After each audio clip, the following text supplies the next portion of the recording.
بسم الله الرحمن الرحيم الحمد لله والصلاة والسلام على رسول الله وعلى آله وصحبه وله. السلام عليكم ورحمة الله وبركاته. Welcome to the Fiqh class. Today inshallah we'll continue the discussion of the book of Zakah. And we stopped at the nisab of the cows. We took only nisab of the camels last time. Now we are in the second type. As we know, we have three types of animals that zakah is due on them: camels, cattle, and sheep. In the cattle, we have the first time we have nisab is 30 cows. If you have 30 cows, how much do you pay? Tabi'. Tabi'. What if you have less than 30 cows? What do you pay? Nothing. So you need to compare between cows and camels. While in camels, in less than 5, there's nothing. But if you have 5, you have to pay one sheep. Here, the rule is very simple. In the cows, it is very, very easy. In every 30 cows, there is tabi'ah.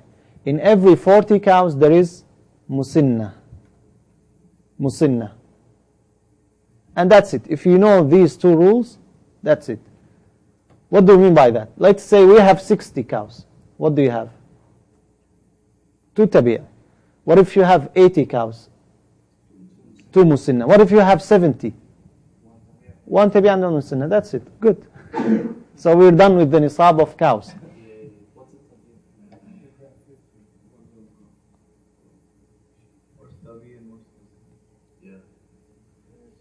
Okay, I should ask you this question. I should ask because we took that last year. Yes. And the nisab of cows. If there is 61, then there is what?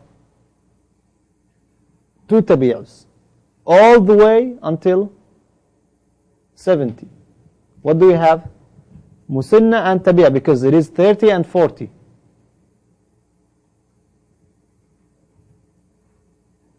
And so on and so forth.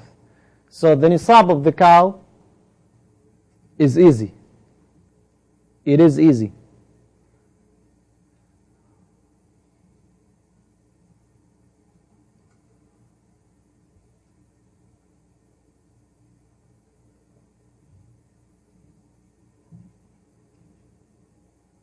I don't think you will need more than 100 cows. Who has more than 100 cows? Very few people. Yes, you may have people who...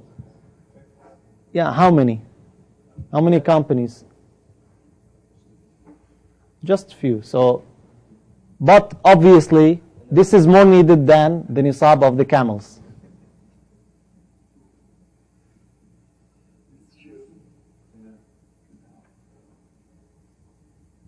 Okay? So, this is the nisab of the cattle. Now we have the nisab of the sheep.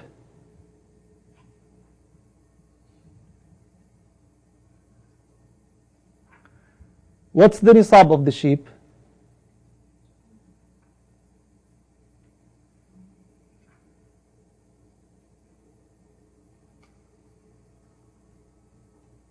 In 40 sheep, how much do we have?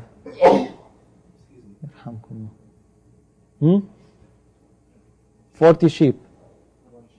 1 sheep. 80 sheep. 2 sheep. Still 1 sheep?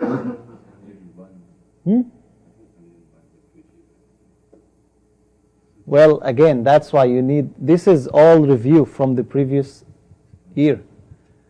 You have 1 sheep all the way until 121. Then there is 2 sheep. All the way until 201. Then there is 3 sheep.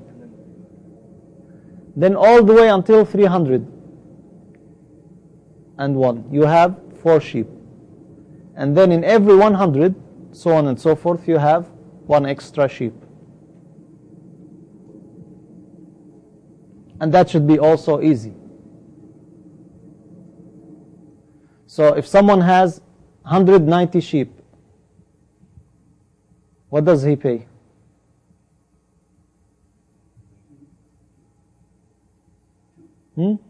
Two? You don't divide 190 by 40 and you see how many 40s and you... No, that's not how it works. Okay? 40 is the minimum. But you don't multiply it every 40 like the cows. You don't do that. Or the camels also, in every 5 camels. Now, here in the sheep, we have an issue. What if someone has goats?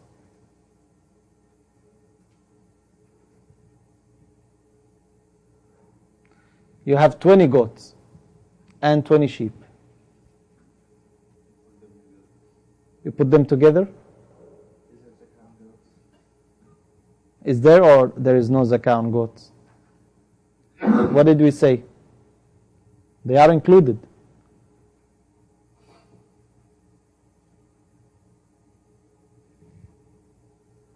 Do you pay zakah on both? Yes? Aren't they two different types? Huh? They are two different types, so each one has to be 40.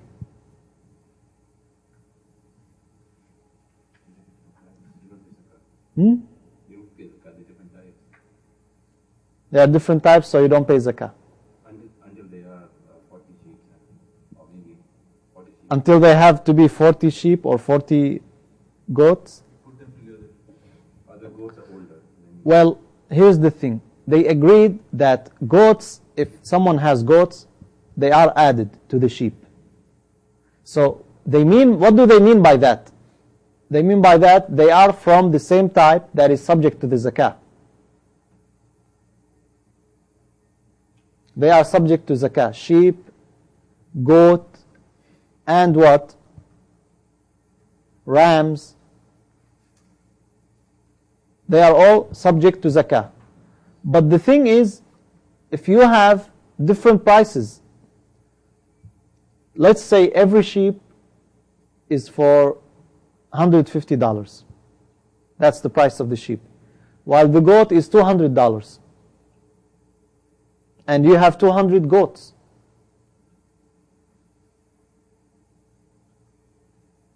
And you have few sheep. Can you pay on the zakah of the 200, which is 3 sheep? Can you pay the sheep instead of the goats because they are cheaper? You save yourself $150.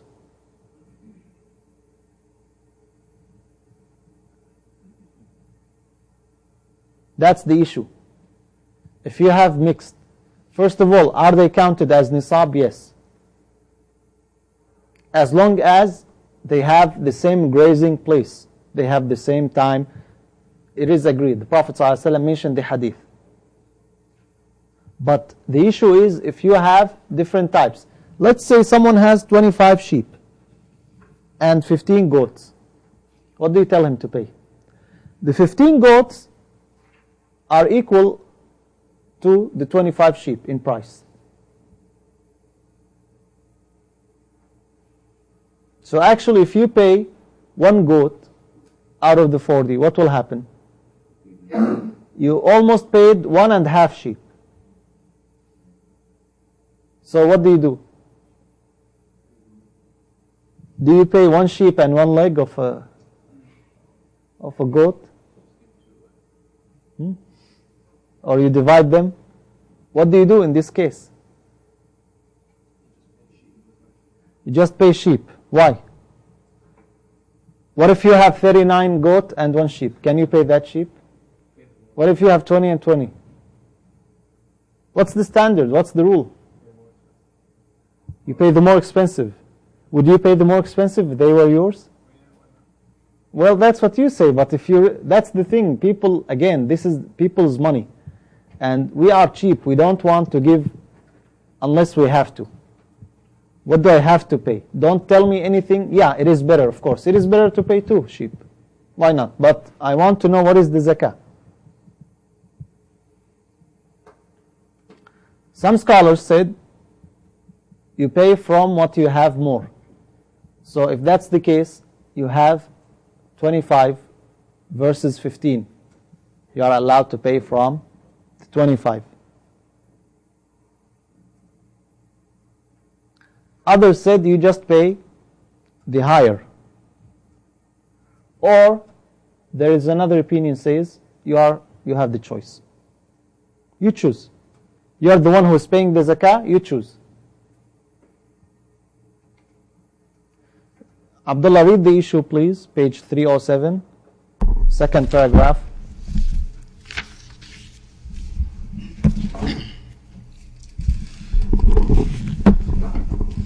Bismillah. Those who upheld the view based on mixing differed as to what kind of mixing is effective in the determination of zakat. Ash-Shafi'i said that the condition of mixing is that they mix their flocks together so that they tend them jointly, gather the milk in one place, make them graze jointly, drink jointly, and that their offsprings are also mixed up together. That's the condition for mixing the types. Actually, it is the previous paragraph for the payment of the... Each group? Yeah, each group interpreted. Each group interpreted the words of the Prophet ﷺ. Distinguishable categories are not to be combined, and combined categories are not to be distinguished. In accordance with... this is the hadith of the Messenger ﷺ. لا يجمع بين متفرقين ولا يفرق بين مجتمعين. Because people will have all types of tricks not to pay the zakah. Someone would say, no, I have 2 different types. I don't have one type. Now, here is the case.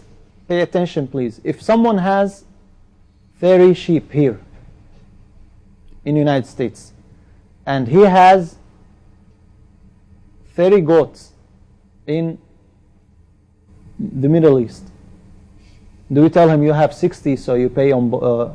no. Why? We just said we add them together and they are 60. No, they have to be in the same place. And that's the second paragraph. That's what it mentions and the previous page. Okay, go on. In accordance with his own views, Malik, may God be pleased with him, said that the meaning of the words of the Prophet ﷺ, combined categories are not to be distinguished, is that if there are 2 co-owners, each with a share of 101 sheep, their total liability would be 3 sheep. But if they separate, each will pay 1 sheep. The meaning of his words, distinguishable categories are not to be combined, he said, is that if there are 3 individuals each having 40 sheep, they would pay 1 sheep if they combine their flocks. In his opinion, the prescription... Yeah, what if that's the case? Now, there are 3 co-owners, and they have 101 sheep. What do you tell them to pay? 0? Why? No, actually, based on that opinion, on each 40 there is 1. Why? Because if they separated 40 and 40, and then, so there is 2. But since they are combined, they are like 1 money. So if it's 1 money, how much you pay? 1. Only 1. In his opinion, then, the prescription is directed toward those co-owners, each of whom possesses the nisab independently. Ash-Shafi'i, on the other hand, said that the meaning of the words of the Prophet ﷺ, combined categories are not to be distinguished, is that if there are 2 persons who jointly own 40 sheep, their separating their flocks would cause them not to be liable for zakat as the nisab. In his view, is that of the co-owners, which is in its hukum like that of an individual. Now, some people may do that. Why? Not to pay the zakah. I have 40 sheep, and you have 40 sheep, and then he has what? 40 sheep. So there are 3. we come together and we say, let's have them together so they will become what? One money. If they became one money and you have 120, how much do you pay? One sheep only. Can you do that? No, but what if we establish the company? If we establish the company and we had this. If it's one money, yes, that's what you pay, only one sheep. But if I have my sheep and you have your sheep and he has his sheep and then we collect them all together, then no. It's separate. So each one has to pay one sheep, even if we say it is one company. That's the meaning of the hadith of the Messenger sallallahu alaihi wasallam. لا يجمع بين متفرقين ولا يفرق بين مجتمعين. Next we have the zakah on crops. We already discussed the types of zakah of crops that are subject to zakah. Is there zakah on rice?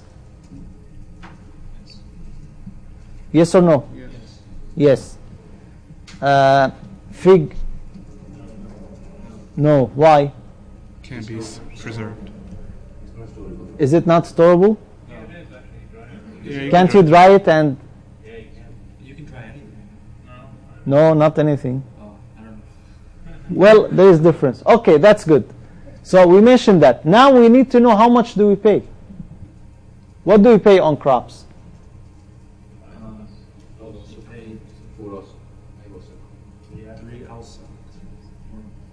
How much do you pay? That's what I'll ask you in the exam. I will give you practical things. I will not ask you theory only.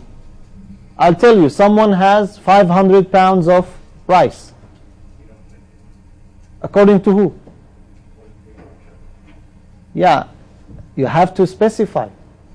Because I may intend another opinion. You have to specify. But how much do you pay anyways? They all say you pay. They all agreed that you pay 10%. 10%. When there is a condition. If it was watered by rain. If you don't pay for the water. If you pay,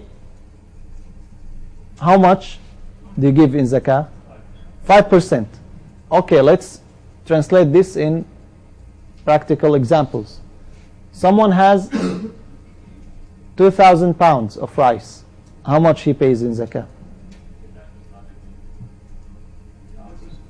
Yeah, exactly. If it's not mentioned, we don't know. You cannot say 10%. You cannot say 200 pounds because maybe it is 100 pounds. How do we know? We ask how it was watered. If it's by rain, then how much he pays? 200 pounds. If he is the one who provided for that rice, then how much he pays? 100 pounds. Okay? So that's the first thing. The second thing, is there nisab on crops or no? What do you mean by that? Someone has a small farm, 1 acre, and every year he collects about 150 pounds of rice. That's all what he has. Does he pay zakah or no? Imam Hanifa says yes.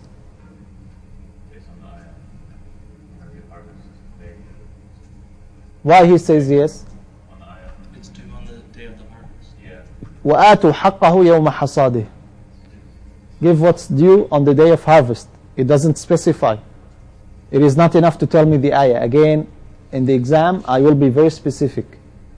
You quote an evidence, you mention the point behind that evidence. Also the hadith. This very hadith that says 10% فِيمَا سَقَتِ السَّمَاء الْعُشْرِ وَمَا سُقِيَ بِالنَّضْحِ نِصْفُ الْعُشْرِ. The Prophet ﷺ says, whatever the sky watered, you pay 10%. Whatever. It doesn't say until it reaches nisab.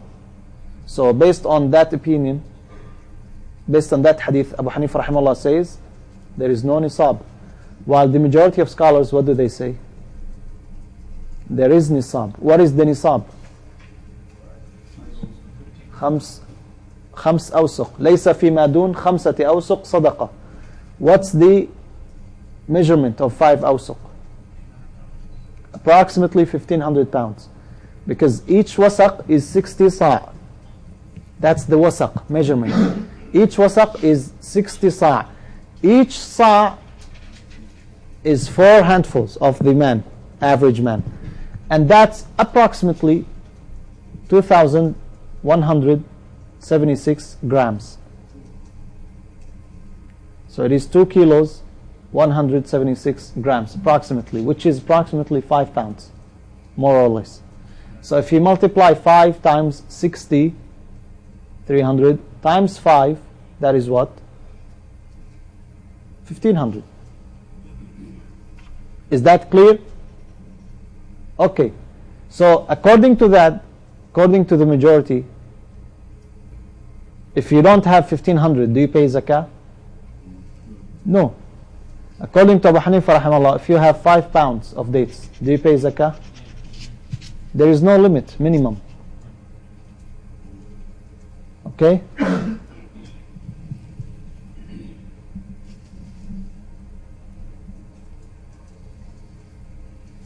Sheikh, what if it's watered by rain and by yourself? Later, inshallah.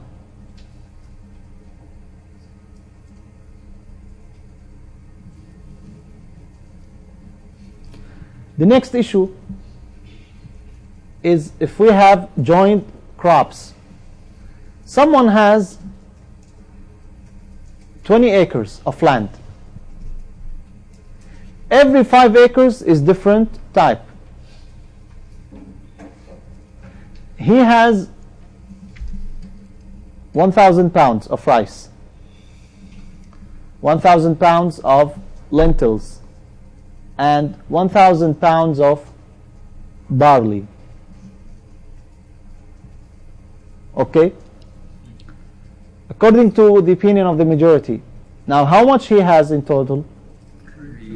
3,000. And he could have 4,000 if we add another type.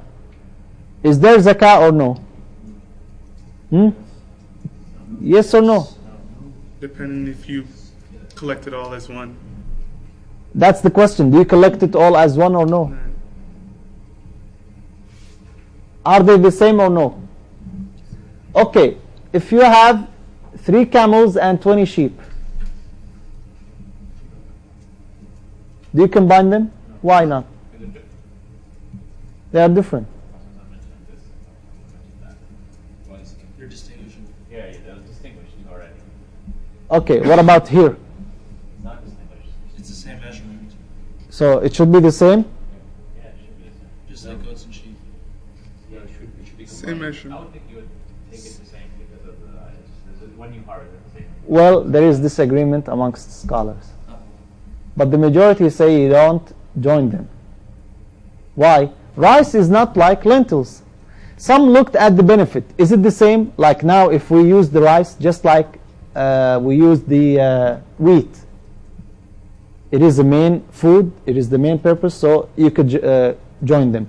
What about dates? Now remember there are 3 distinguished types of dates. Or we say, you know that better, grapes and raisins. Do you join them together?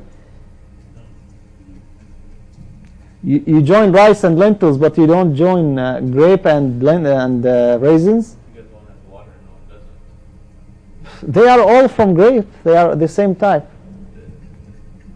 Do you join them or no? Or balah and rutab. You know the balah when it's yellow. The date when at the beginning it is yellow. Some people like to eat it at that time. It tastes different. Then there is the rutab. When it is dark, just after it is yellow, when it is dark. Then it becomes date. So if you have this, dates, you have also rutab. You have balah. Do you join them together or no?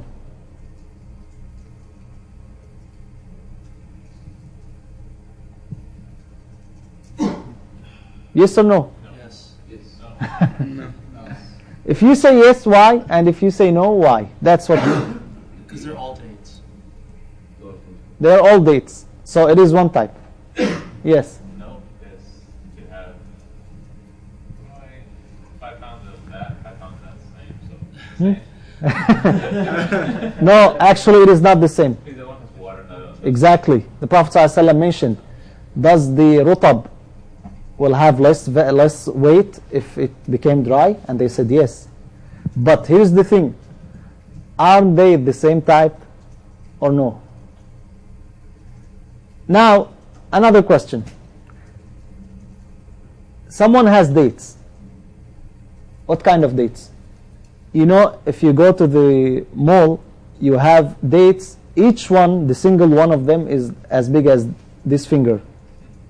So 1 pound could have only seven dates. That's all. And then you have another pound of dates, 70 small dates. Do you join them together or no? No. No? Yes. Otherwise, what you have? Then what do you have? If you say you will never have one single category like. Weight is the same. Aren't they same type or no? They're all dates. Aren't they all dates? Yes. So do you look into these details, which is more, because again these big dates, most likely they are more expensive. 1 pound for like $5-6, while the other one will be like $2-3 max. So it is almost twice that price. Do you mix them or no? Are they the same like form, like yeah? Are they? These are dates. These are dates. All of them are dates. Which form are they of the date? Like the dried form or the? No. When we say date, tamr is the last stage. Combined. You combine them. Yeah. Based on the hadith. What hadith? You just mentioned like the one the balah and the one the same. They're not. No, that was about another thing. That was about riba, interest. Can we exchange 2 dates, 2 pounds of rutab for 2 pounds of dates? So you can extract from that the date is the date. Okay, good. What can you extract from that hadith? If you cannot exchange rutab from dates. They're different, and then in the case that they're all called rutab, then they're the same. If they're all called balah, they're all the same. Whether it's big or small, it doesn't count. Okay, what if they are from the from the same type? Like there are brands in dates. There are brands. There is khlas, there is burhi, and all these types. So it is from the same type, but some of them are dates, some of them are balah, and some of them are rutab. Do you mix them or no? That you know. Why not? They're not the same thing. I think he's still thinking that. I think that's it. But here's the thing. Do you know how the process happens? The same thing with grapes. If you keep it, it will remain. If you take it, you dry it, it will become what? Raisins. Aren't they the same? Based on that, I think no. Is it, are they distinguishable? What do you mean? You can distinguish between one and the other? Of course, you look, this is grape and this is... Okay, you have black grape, green grape and red grape. Tell me now. What do you do? They're all the same. They're all the same. Even though some cost more, they're all the same. Are they all the same or they are different? Although sometimes, like the green grape, it is seedless, more sweet, while the black has seeds. So it is less expensive. They're the same enough. What do you think? Same difference.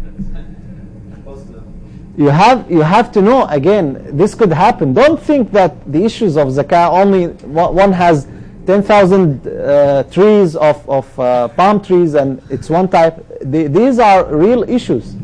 So what do you do in this case? Combine them. The thing is, What weight about here. The weight calculating has the to be. bargain paying cash? Is that right? That's another issue that will come about paying cash. Now I'm asking questions. I need answers. Your questions will come later at the end of the class. Okay, I think that's enough. Read from the book. Let's read from the book, page 309, issue 1. Open the book, page 309, issue 1. Bismillah. They agreed that one category of good grain may be added to a lower category of grain. Okay, that's the first thing. They agreed that if you have two different qualities, the low quality is added to the good quality. Otherwise, you will not have one type at all. But that's, again, remember, it's the same grain. The only difference is what? The quality. That's the first thing. They agreed on that. Okay. And zakat is to be taken from the whole in proportion to the quantity of each, that is, from the good as well as the bad quality grain. If fruit is of different quality, the zakat is to be taken from the average quality. Same thing. You have apples. Okay. They disagreed about the addition of lentil of different quality, one to the other, and about the addition of wheat and barley and wheat extract. Okay. What if someone has black lentil and red lentil? Is it the same or they are different? Read. Malik said that lentil of different quality is to be seen as one category, as are wheat, barley, and wheat extract. Ash-Shafi, Abu Hanifa, Ahmed, and a group of jurors said that lentil comprises different categories in accordance with their names, and one category is not to be added to another for the calculation of the nisab. Similarly, wheat, barley, and wheat extract are three different categories, and one of these is not to be added to the other for the completion of the nisab. So what's the criterion here? What's the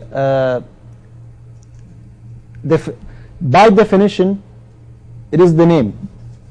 Whatever have the same name, it is what? One category. Like this is wheat, so you don't add wheat to barley. It is different. Is this grape? Yes. This is grape? Yes. So the color does not matter. They are the same. Read the reason of disagreement. That's important.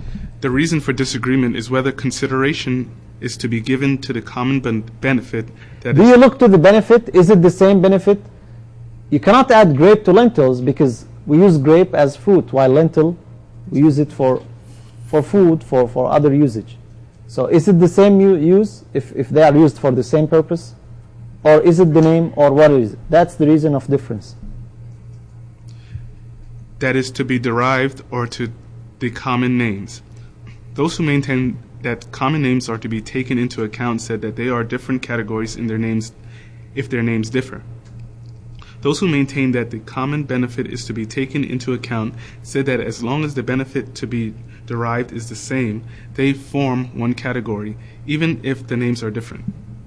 Each group sought to affirm its rule by an impartial counting of the cases provided in the law. That is, one group argued for its opinion on the basis of things in which the law has taken into account the names of categories, while the others sought support from those in which the benefits have been given importance. It appears that the law bears testimony to the consideration of names more than it does for the common benefit for purposes That's what of the zakat. Badish tends to say. He is inclining towards the opinion of Shafi rahmallah and the majority. Though both considerations are present in the law, Allah knows best. So what do you think again? Because remember here, there is no straight, clear evidence that they are not added or they are added. You have to make your analogy. What do you think? Based on the evidences. Now, there are other evidences, indirect, like the one about dates and rutab and tamr. We could extract from them, but it's still, some people could argue. So it's up to you. What do you think is the strongest opinion? Do you join them or no? Sheikh, I don't understand why Abu Hanifa has an opinion over here. Because for him there is no nisab. Okay, there is no nisab. Do you add them together? No, sir. The zakat will be on everything. You don't even have to add. That's true. So why does he have an opinion over here? I don't understand this. Just to add him to the majority. Okay, the next issue. An issue of, that's a good observation, that's good. Another issue we have is about dates. Now again, if you remember, once the dates are grown and they are on the tree, that's the time for their what? Harvest. So you grasp them and you collect them. If the zakah collector came and the owner of the dates decided not to cut them, and that's possible. Now people, they are different. As I said, maybe here, because we don't eat that much dates, we only know them in Ramadan, but there, all year, they eat. Especially in summer, it is very sweet to have the rutab. So sometimes they cut it early, and sometimes they leave it on purpose until it becomes dates. So there is no real time. But the average time when the collector comes, the zakah collector comes, and he wanted to calculate the zakah, can the man, the owner, tell him, you estimate and I will pay the zakah?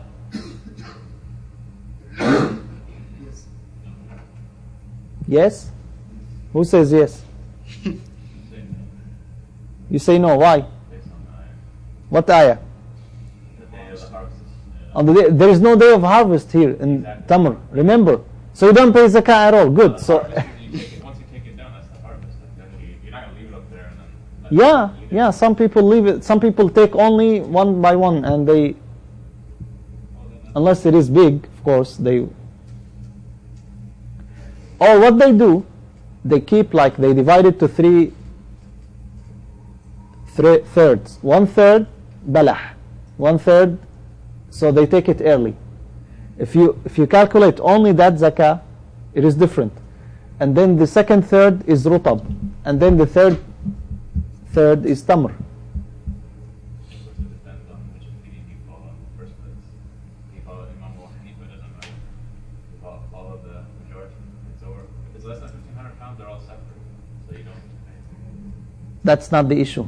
The issue here is, even according to Abu Hanifa rahimahullah, there is zakah on all.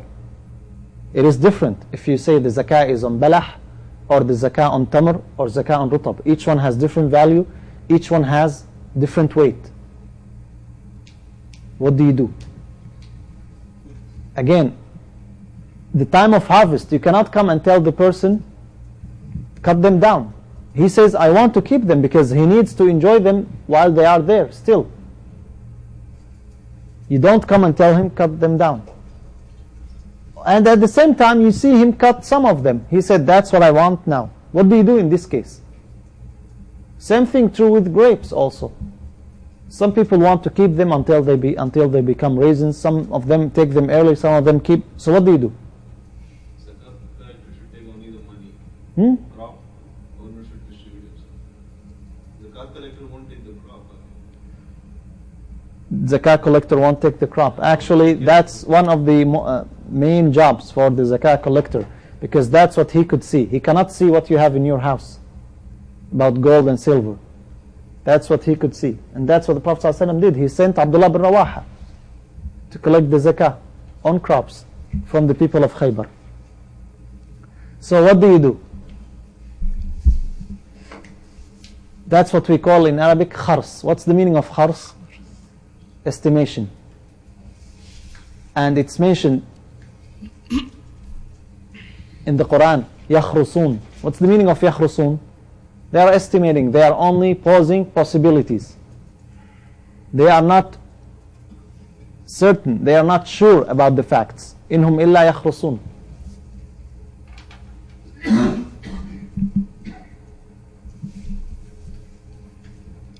So, can you estimate the zakah? No. What choice do you have? What choice do you have? Either you will ask the collector to come every now and then, or you have to estimate. But even if you estimate, how do you pay him if the crop is still in the tree? You just cut down what you estimate. If you cut down, it's no good then.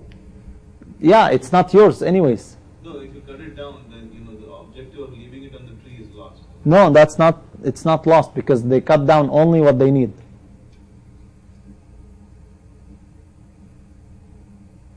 And even the person who owns that tree, again, imagine yourself in that position.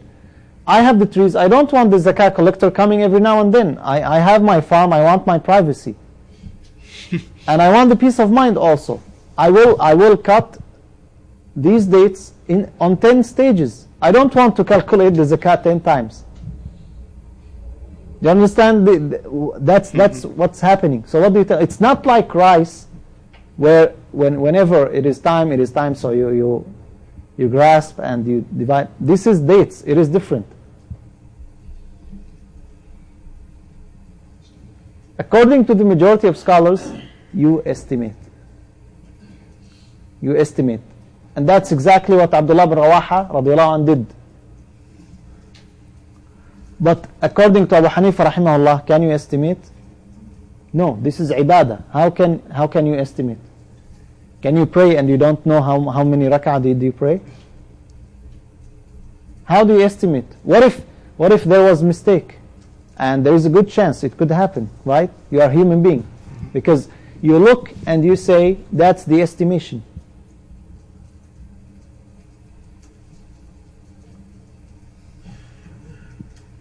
But again, it comes down to what options really do you have.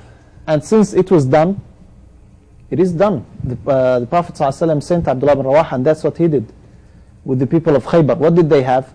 They have mostly dates. So he estimated.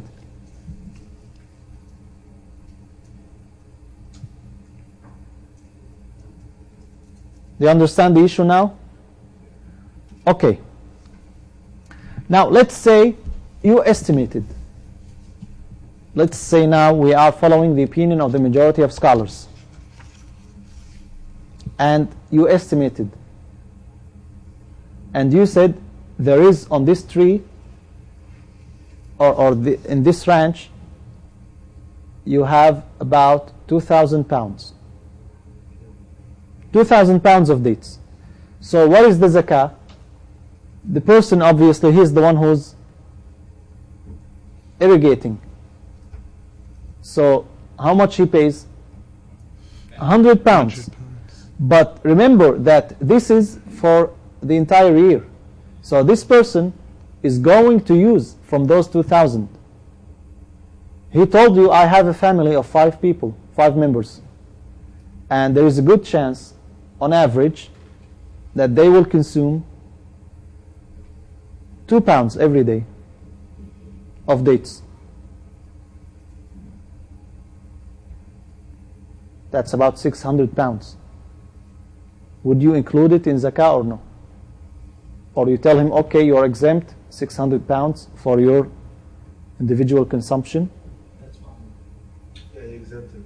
You exempt him? No, you don't. Because you're estimating his Ayah is very clear. Then you won't pay any. Then he won't pay any more. Why? It's 1,400 1,400 pounds. pounds. So that's how much you had.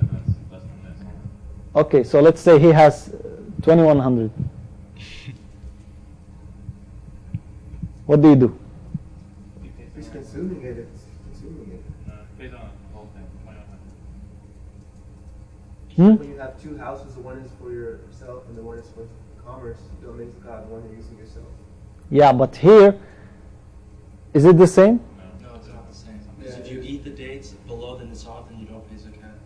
Yeah, but here you are going to eat, or some of them are eaten. It's just the same. You're estimating what will grow in the future, and you're estimating what will be consumed in the future too. Okay, so you exclude it or you include it?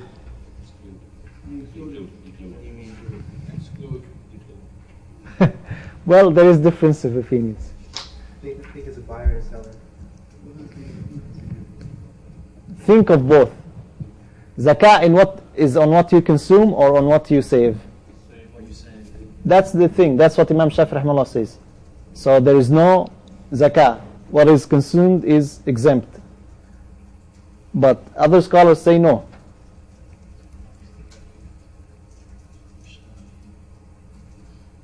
What you already ate or what you're going to eat.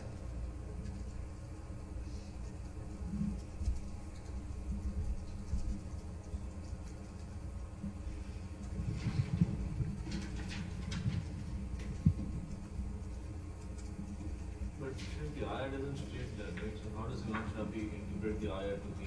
Well, if you rely only on the ayah, but we have the hadith, read the issue from the book.